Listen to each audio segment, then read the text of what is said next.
आसनसोल रानीगंज कोयलांचल में धधक रही है भूमिगत आग। गोद में बैठी है 142 बस्तियां। कभी भी सैकड़ों फुट गहरे सुरंग में समा सकते हैं 41,000 परिवार। प्रहलाद की बुआ होलिका के पास थी आग निरोधक चादर।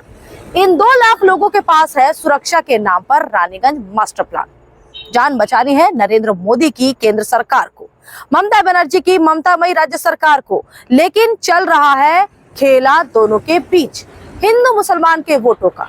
तो आज चर्चा इसी मुद्दे की। जुड़ चुके हैं आप आर्थिक धारा के साथ। अभिवादन स्वीकार करें श्वेता पांडे का। चैनल को सब्सक्राइब कर लें, फिर बढ़ते हैं आज के मुद्दे की ओर।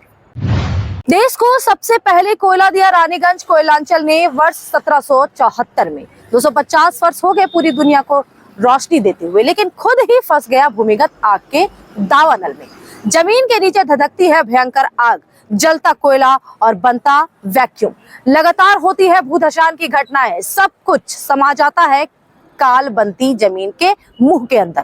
पूर्व सांसद हराधन राय ने सुप्रीम कोर्ट में दायर किया था PIL, मांगी थी लाखों लोगों की जान की सुरक्षा।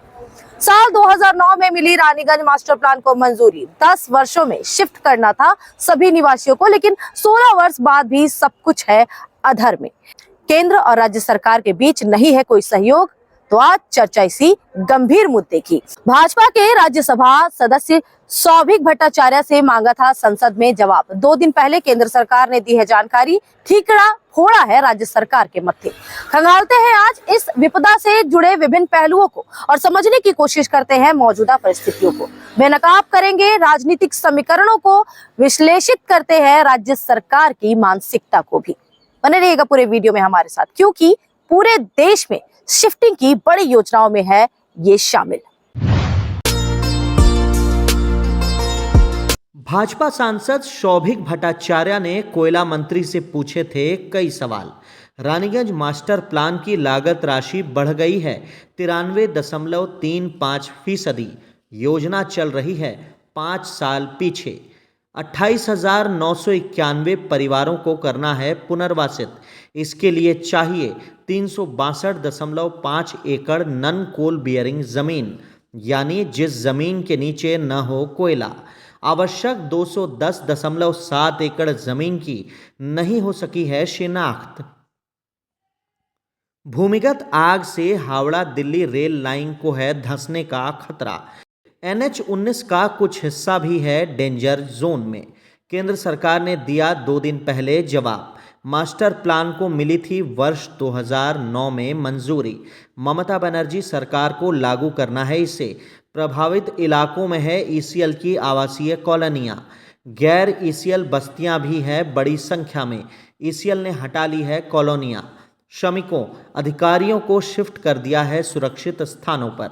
गैर ECL इलाकों में डेमोग्राफी सर्वे की फाइनल रिपोर्ट नहीं हुई है जारी। शिफ्टिंग के लिए आवश्यक जमीन की नहीं किया जा सकता है चिन्हित। लीगल टाइटल होल्डर ग्रामीणों की संपत्ति का नहीं हो सका है मूल्यांकन। फ्लैटों का निर्माण चल रहा है काफ़ी धीमी गति से।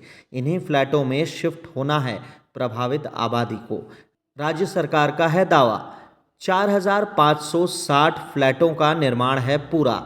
फेज वाइज की जाएगी परिवारों की शिफ्टिंग। 5 स्थलों पर मात्र 151.7 एकड़ जमीन हो सकी है चिन्हित। ECL के स्तर से सुरक्षित की गई है Howrah Delhi rail line. NH-19 में धंसान रोकने की हुई है गारंटी। IIT खड़गपुर ने दिया है सुरक्षा प्रमाण पत्र, यानी 16 वर्षों में परियोजना रही है पूरी तरह से उपेक्षित। इसी परियोजना के साथ सुप्रीम कोर्ट ने दी थी मंजूरी झरिया मास्टर प्लान की भी। वह इलाका है झारखंड के धनबाद जिले का। वहां पुनर्वास परियोजना हो चुकी है पूरी। दूसरे फेज पर चल रहा है काम तेजी से। झारखंड सरकार है गंभीर इस मुद्दे पर, लेकिन रानीगंज मास्टर प्लान पड़ा है लावारिस। नहीं है किसी के पास इसकी जिम्मेवारी। पूरी तरह से राजनीति का शिकार बना है कोयलांचल। लाखों जान है खतरे में, लेकिन किसी को क्यों होने लगी चिंता।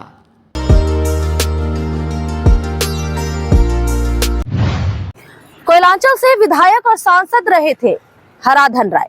कोयला श्रमिकों के थे लड़ाकू नेता। भूमिगत आग, भूधसान की विभीषिका से थे अवगत। सुप्रीम कोर्ट ने किया पीआईएल, लाखों लोगों की जान बचाने के लिए दिया त्राहिमाम संदेश, उनके जीते जी नहीं आया कोर्ट का आदेश। साल 2006 में सुप्रीम कोर्ट ने दिया रानीगंज और झरिया को बचाने का निर्देश। दायित्व मिला बंगाल और झारखंड राज्य सरकार को। पुनर्वास के मापदंडों के अनुरूप की जानी थी शिफ्टिंग नन कोकिंग बेयरिंग इलाके में, ताकि कोयला खनन के नाम पर ना होना पड़े फिर से विस्थापित। लेकिन दशकों की कानूनी लड़ाई को मटिया मेट कर दिया राज्य सरकार की उदासीनता ने। मां माटी मानुस की सरकार को चिंता ही नहीं है लाखों लोगों की जान की।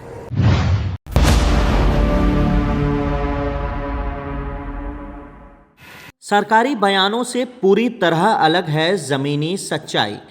रानीगंज कोयलांचल की 142 बस्तियां हैं भूमिगत आग की गोद में। 41,000 परिवारों को करना है सुरक्षित। शिफ्टिंग करनी है आवासों, बाजारों, शिक्षण, धार्मिक संस्थानों को। 13 जनवरी 2025 को हुई थी अंतिम समीक्षा। नजर डालते हैं अद्यतन स्थिति पर। प्लान को मंजूरी मिली थी 2,661 करोड़ 73 लाख रुपए की। अगस्त 2019 में होना था इसे पूरा, लेकिन अभी 30% भी नहीं हो सका है काम पूरा। अनुमानित लागत राशि पहुंच गई है 5,146 करोड़ 48 लाख रुपए। मार्च 2024 तक खर्च हो सके हैं मात्र 667 करोड़ 13 लाख रुपए। चालू वित्तीय वर्ष में दिसंबर तक खर्च हुए 106 करोड़ 82 लाख रुपए। कुल खर्च का आंकड़ा पहुंचा है 774 करोड़ 85 लाख रुपए। ईसीएल ने हटा लिया है अपनी कॉलोनियों को प्रभावित जोन से। डेमोग्राफी के आंकड़े भी है आधे ही अधूरे। कुल 28,991 आवासीय मकानों में 640 बेहद डेंजर जोन में। किसी भी क्षण हो सकता है भयावह हादसा। हजारों की जा सकती है जान। इनमें 6,106 आवास हैं लीगल टाइटल होल्डरों की। शेष 22,668 हैं नन लीगल टाइटल होल्डरों के। प्रभावित आबादी को शिफ्ट करना है फ्लैटों में। G3 अपार्टमेंट में होंगे कम से कम 80 फ्लैट। 362.5 एकड़ ज़मीन को किया गया है चिन्हित। 151.73 एकड़ ज़मीन पर हो चुका है एडीडीए का कब्जा। 146.9 एकड़ ज़मीन सौंपी गई है आवासीय विभाग को, जिसे करना है फ्लैटों का निर्माण। एडीडीए का दावा है 10,144 फ्लैटों का निर्माण हो चुका है पूरा। 7,472 फ्लैटों का चल रहा है निर्माण। 1,984 फ्लैटों की हो रही फिनिशिंग। 5,488 का काम चल रहा जोरों पर, लेकिन अधिकतर आंकड़े हैं कागजी। जो बने हैं फ्लैट उनमें शिफ्ट नहीं होना चाहते प्रभावित ग्रामीण। नहीं है कॉलोनी में बुनियादी सुविधाएं। अभी तक शिफ्ट हुए हैं मात्र 145 NLTH परिवार। इन्हें आपात स्थिति में छोड़ना पड़ा था अपना घर, लेकिन परेशानियों के कारण लौटना चाहते हैं पूर्व स्थलों पर ही। निर्माणाधीन कॉलोनियों की हालत है बद से बदतर। कई कंपनियां काम छोड़कर कर चुकी हैं पलायन। खंडहर में बदलने लगे हैं ढांचे। दिन में भी प्रवेश करने पर लगता है भय। प्लान को लागू करने की जिम्मेवारी है एडीडीए की, दिखावे के लिए है स्वायत्त संस्था। आसनसोल दुर्गापुर में है कार्यालय। चेयरमैन है व्यवसायी कवि दत्ता। अधिकारियों की है पूरी फौज, लेकिन मुख्यमंत्री को भरोसा नहीं है इस संस्था पर। लगा रहता है उन्हें डर। 2,661 करोड़ की राशि की बंदरबाट हो जाएगी निचले स्तर पर ही, तो बहाने से ले लिया सारा अधिकार। मॉनिटरिंग के लिए मुख्य सचिव की अध्यक्षता में गठित कर दी कमेटी। सारे निर्णय लेते हैं राज्य सरकार के अधिकारी। फ्लैट निर्माण का काम करता है आवासीय विभाग। एडीडीए बंद कर रह गया है पोस्ट ऑफिस। निर्माण में लगी कंपनियों पर नहीं है एडीडीए का कोई प्रभाव। राज्य सरकार के अधिकारियों की है अलग ही प्राथमिकता।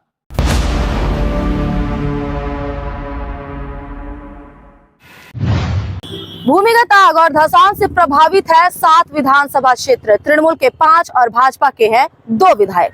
सांसद है तृणमूल के बिहारी बाबू, लेकिन लाखों की जान की नहीं है कोई कीमत। कभी चुनावी मुद्दा नहीं बनता ये संकट। माकपा कभी कभी सक्रिय होती है इस मुद्दे पर। अगले साल होने हैं विधानसभा चुनाव, लेकिन नहीं है इस मुद्दे को लेकर कोई भी सुगबुगाहट। स्थानीय सांसद शत्रुघ्न सिन्हा ने कभी मुंह नहीं खोला है इस मुद्दे पर, शायद जानते भी नहीं इस मास्टर प्लान के बारे में। चल रही है फर्जी वोटरों की पहचान, लेकिन राजनीतिक दल लाखों जान के खतरों पर नहीं होते सक्रिय। आखिर गंभीर हो भी क्यों? साल 2021 में ममता सरकार ने खेला आमरा और बहिरागत का खेला। इस वीडियो में इतना ही। देखते रहें आर्थिक धारा, क्योंकि हम जुड़े हैं अपनी माटी अपनी थाती से। अब देखेंगे दिन भर की कुछ छोटी बड़ी खबरें फटाफट। बांकुड़ा जिले के सोनामुखी जंगल में लगी भयंकर आग, दमकल कर्मी फायर ब्लोअर की मदद से काबू पाने का कर रहे हैं प्रयास। चारों ओर फैला है काले धुएं का बादल। आग लगने के कारणों का नहीं हो सका है खुलासा। गर्मी होने की वजह से आग पर काबू पाना हो गया है मुश्किल। वन विभाग ने लगाया है आकलन बड़ी क्षति का। ग्रामीण दोषी बता रहे हैं वन विभाग के अधिकारियों की लापरवाही को।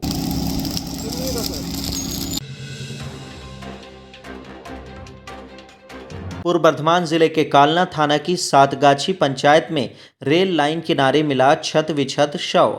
शौच जाने के क्रम में स्थानीय ग्रामीणों ने देखा शव को।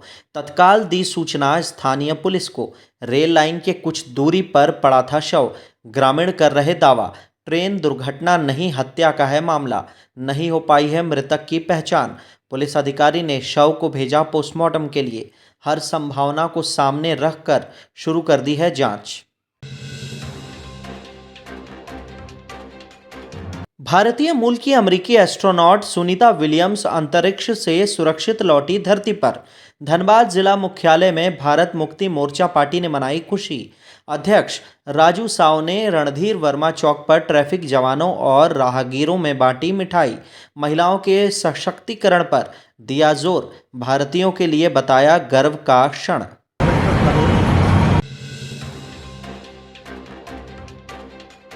आसनसोल के एसबी गोराई रोड इलाके की दुकान में लग गई आग। दुकानदार रवि साव ने किया दावा बड़ी क्षति का। स्थानीय निवासी मोहम्मद अमानुल्लाह खान ने दी जानकारी। सुबह 4 बजे शॉर्ट सर्किट से लगी थी आग। दुकानदार ने पिकअप वैन से मंगाया था भारी संख्या में तरबूज। दमकल कर्मियों ने पाया आग पर काबू। फायर ब्रिगेड अधिकारी तापस घोष ने बताया आग लगने के कारणों की नहीं है जानकारी।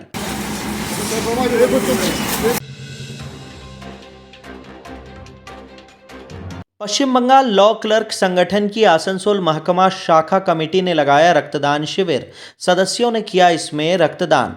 महासचिव प्रलय रॉय ने दी जानकारी। हर साल 14 मार्च को लगता है रक्तदान शिविर। होली होने की वजह से तिथि में किया गया बदलाव। रक्तदान आंदोलन के प्रणेता प्रवीर धर सहयोगी रहे उपस्थित।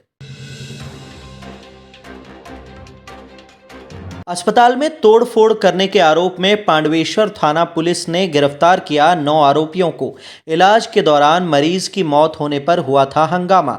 आरोप लगाया गया था चिकित्सक में लापरवाही का।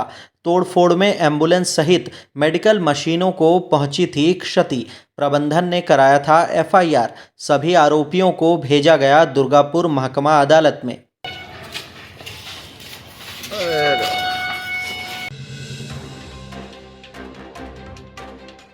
आसनसोल के बीबी कॉलेज परिसर में मनाया गया बसंत उत्सव।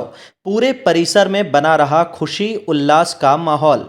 प्रिंसिपल डॉक्टर अमिताभ बसु ने दी जानकारी। हर साल कॉलेज परिसर में होता है आयोजन। होली के समय चल रही थी यूनिवर्सिटी की परीक्षा। कॉलेज की सांस्कृतिक टीम ने किया इसका आयोजन। शिक्षक, कर्मचारी, छात्र छात्राओं की रही जमकर भागीदारी।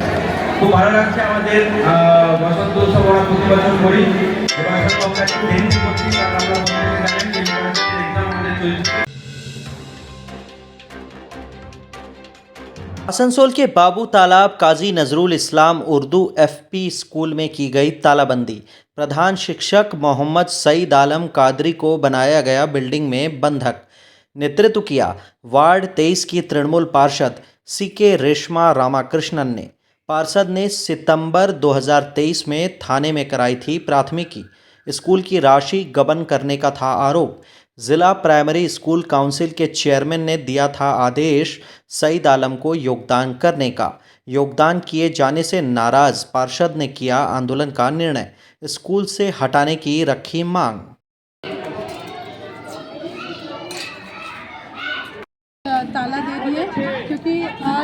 2023 सितंबर महीना में यहाँ पे जो कादरी सर थे उन्होंने यहाँ पे बहुत सारा पैसा मिड डे मील में घपला किया और आपका कंपोजिट ग्रांट में घपला किया और ये सब घपला करने के बाद उसके नाम से एफआईआर था और वो एब्सकॉन्डिंग था 2023 सितंबर महीना से आज अभी कल से वो ज्वाइन किए हैं। डीपीएससी का जो चेयरमैन है वो उनका ज्वाइनिंग लेटर भेजा है।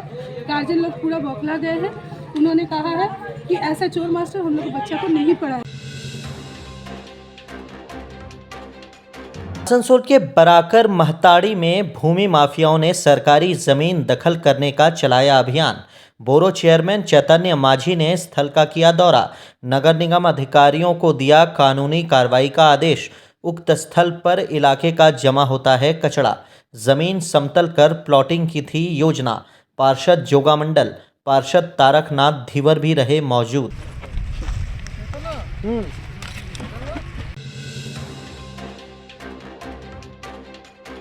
फिर होगी मुलाकात ऐसे ही मुद्दों के साथ। स्वस्थ रहे, ध्यान रखें अपना, जुड़े आर्थिक धारा के साथ। चैनल पर नए हैं तो सब्सक्राइब कर ले चैनल को, बेल आइकॉन प्रेस कर ले। अगर फेसबुक पर देख रहे हैं तो पेज को फॉलो कर ले। वीडियो को लाइक करें, ज्यादा से ज्यादा लोगों के साथ शेयर करें। नमस्कार।